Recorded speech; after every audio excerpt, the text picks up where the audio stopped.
Welcome to the mighty homeopathy. నేను మీ doctor Anitha. Arthritis series లో భాగంగా ఈరోజు fourth kind of arthritis which is ankylosing spondylitis గురించి brief గా తెలుసుకుందాం.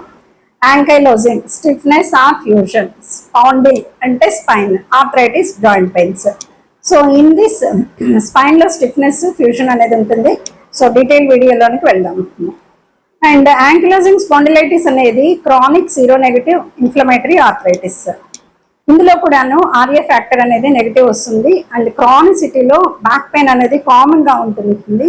సో మేల్ ఫీమేల్ రేషియో తీసుకుంటే మేల్స్ 3 వీళ్ళు అఫెక్ట్ అయితే 3:1 రేషియోలో females. It's more common in males.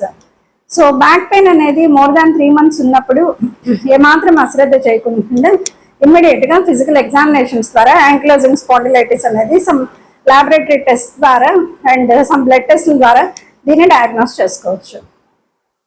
Mostly ఇందులో బ్లడ్ టెస్ట్లో HLA-B27 పాజిటివ్ అనేది ఉంటుంది. అండ్ ఫ్యామిలీ హిస్టరీ కూడా one of the reasons.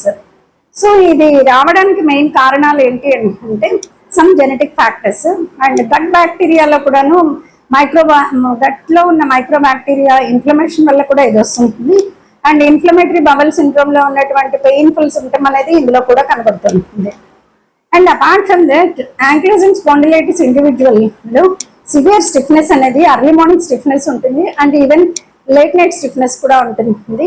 And entire the day buttock pain రావడము, బ్యాక్ పెయిన్ రావడము, అండ్ ఆస్టియోపోరోసిస్ సిమ్టమ్స్ రావడం, ఆస్టియోఆర్థరైటిస్ సిమ్టమ్స్ రావడం ఇలా కనబడుతూ ఉంటుంది. And some people may complain about cervical pain also.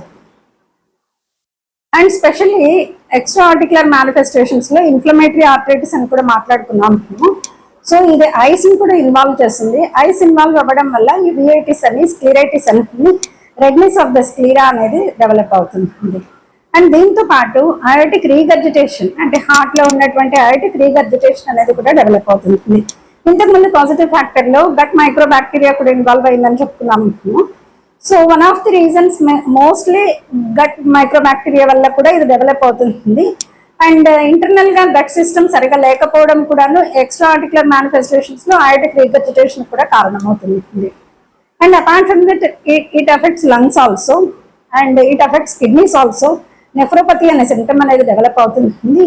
Ice తో పాటు ఇంటెస్టైనల్ ఇన్ఫ్లమేటరీ బవల్ సిండ్రోమ్ అనేది కూడా డెవలప్ అవుతుంది. సో ఎక్స్ట్రా ఆర్టికులర్ మేనిఫెస్టేషన్స్ లో ఈ ఏవైతే నేను చెప్పాను ఇవి కొంతమందిలో చాలా ప్రిడామినెంట్ సిమ్టమ్స్ గా ఉంటాయి. సో ఎక్స్రే ఫైండింగ్స్ లో మోస్ట్లీ వీళ్ళలో ఏం కనబడుతుందంటే కైఫోసిస్ అనేది కనబడుతుంది. అంటే బ్యాక్ బోన్ అనేది ఎలాగ కర్వేచర్ లాగా ఎలాగ ఉంటుందో ఇది బాగా బెండ్ అయిపోయి థొరాసిక్ ఏరియా దాకా అఫెక్ట్ అవ్వడం వల్ల వీళ్ళ పొజిషన్ కూడాను కైఫోసిస్ మీకు బొమ్మలో చూపిస్తాను. సో అంతగా వంగిపోయి ఉంటుంది. And spinal stenosis and certain kinds of X ray findings అనేది తెలుస్తుంది.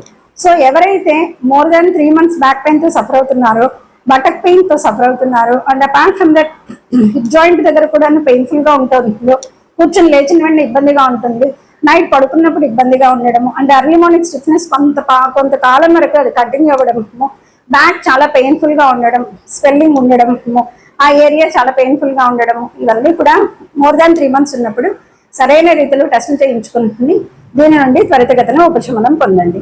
అంతే తప్ప ఓన్లీ బ్యాక్ పెయిన్ అనేది లంబార్ స్పాండిలైటిస్ అనేది మాత్రమే కాదు.